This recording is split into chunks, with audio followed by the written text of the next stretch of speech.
Sorry, Ryan. We're going to continue on with that in about 10 minutes. Okay. Jamie? Yeah. Hey, welcome to the Ground and Pound Show. We got you on the air. Welcome to the Tuesday night, the first Tuesday night show of our season. What's going on in the world of MMA this week? Well, it's all about Strikeforce this week. They've got two events going on. We've got their fourth Strikeforce Challengers event on Friday night. That one's taking place out in Fresno, California. Will air on Showtime. And then, of course, Saturday night is the big Fedor versus Brett Rogers fight from Hoffman Estates, Illinois, at the Sears Center there. And got a very, very good card for the main four-fight televised card. And should be a great show. And I'll be down there live and in person reporting from that one. So I'm excited for that. Well, let's start with Saturday night, the main event. Who are the big four fights? Well, obviously we've got Fedor against Brett Rogers, Jake Shields against Jason Mayhem Miller for the Strikeforce middleweight title, Gegard Mousasi taking on Sokaju in a light heavyweight bout. Those two were actually supposed to meet up in Dream in the semifinals of the Super Hulk tournament, but Mousasi had to pull out due to an injury, and Sokaju ended up beating Bob Sapp, who was the last-minute replacement. That was just last month. So Sokaju steps in here, and then Fabrizio Verdum takes on Antonio Bigfoot Silva in a heavyweight bout. And then there's a very solid swing bout, women's 145-pound fight between Marlos Conan and Roxanne Modafferi that should be very entertaining, and hopefully that one makes the CBS broadcast. Very interesting. The Jake Shields fight, how do you break that one down? You've got two guys who are very good on the ground in Shields and Miller. Shields would have the edge in that one, but Miller is no slouch when it comes to his grappling game and his submission game. Miller might have a bit of an advantage in the stand-up just because Shields has not been his strong suit, but at the same token, Shields is a very, very good fighter and continues to improve that aspect of his game from fight to fight. So I wouldn't be surprised to see him just have the advantage all the way around outside of the size factor, because Shields is a natural welterweight but doesn't feel there's any challenges there for him in Strikeforce or any interesting fights. And so he's jumped up to middleweight. He defeated Robbie Lawler earlier this year on Showtime and is looking to make it 2 for 2 in the middleweight division. He looked so good against Lawler. We were at that event here in St. Louis earlier this year, and Lawler's got just excellent stand-up skills, and Jake he had him timed perfectly. So I would think he would do that as well with Miller. But also I think he's underrated as a stand-up fighter. He just never stays out there, but I think he's got skills in that department as well. Yeah, absolutely. He should definitely be the favorite coming into this fight. Miller's been solid in bouts over in Japan.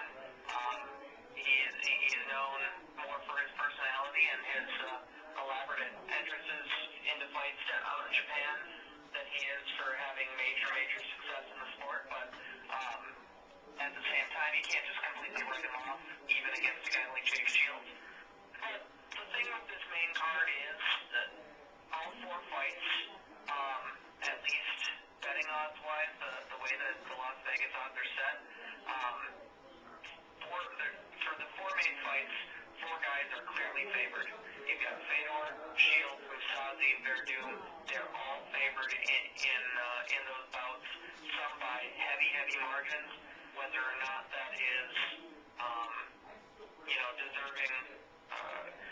deserving numbers for some of those guys is up to debate. But at the same time, if you have these fights go, 10 out of, if you have these guys fight 10 times, the guys that are favored are going to win the majority of those. At least you would think. So Yeah. We'll see what happens on Saturday night. I think we could be in for a couple of upsets, and at the same time we could be in for a couple of blowouts.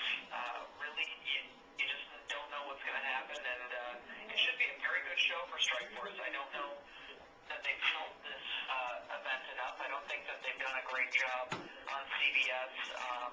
Showtime has done a good job. Their Fight Camp 360 special that aired tonight. I'm actually halfway through it on my DVR right now, and it's an excellent, excellent special highlighting Fedor and Brett.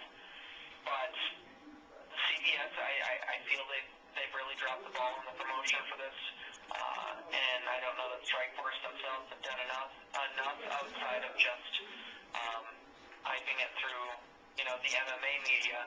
For this event on CBS, they're looking for the casual fan base. They're looking to have a more successful show than Elite XC did with the Robbie Lawler versus Scott Smith fight. They're not going to do the Kimbo Slice numbers that Elite XC did. They're not going to do 7 million viewers, 6 million viewers for this event on Saturday night. I don't think that they've done enough to gather casual interest for this, but I think if they can get between 3.5 and 4 million and above, that's a successful event for them. I'm very intrigued to see what kind of response they get and what kind of viewership they get on Saturday night based on what I think has been a lack of hype, or at least effective hype, for this card on Saturday. So we'll see if what they've done is enough to pan out or not, but I'm excited for them because regardless of whether they do 2 million or more, it'll be more viewers than Strikeforce has ever had, just by virtue of it being on CBS and not Showtime. So they're in for by far their most viewed event, and I'm hoping that they pull off a great event because they've had some very good ones in the past, and I'm hoping this is yet another one.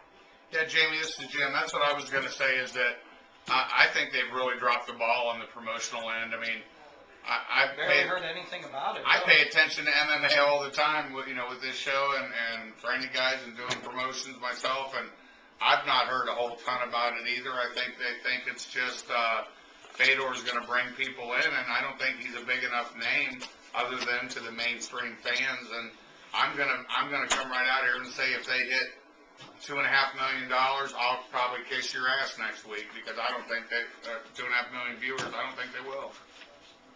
Yeah, I mean it's tough because they've been using the mystery of Fedor in their CBS spots, and they've wholly underutilized Brett Rogers, Jake Shields, Mayhem as well, Gegard Mousasi. These are all guys that could have been used to sell this fight card. I mean, you've got Shields and Miller fighting for one of their title belts, and if you weren't paying attention to websites heading into this that cover this sport, you wouldn't have a freaking clue that fight's on the card. No, and isn't Miller Mayhem? Isn't Miller Mayhem the guy from Bully Beatdown? Yes, he is, and He's popular. They should be pumping him. I mean, I love that show personally. well, I mean, right there, that's a show that gets between 700,000 and 800,000 viewers on average, and Miller is a highly entertaining personality, and he's fighting on this card.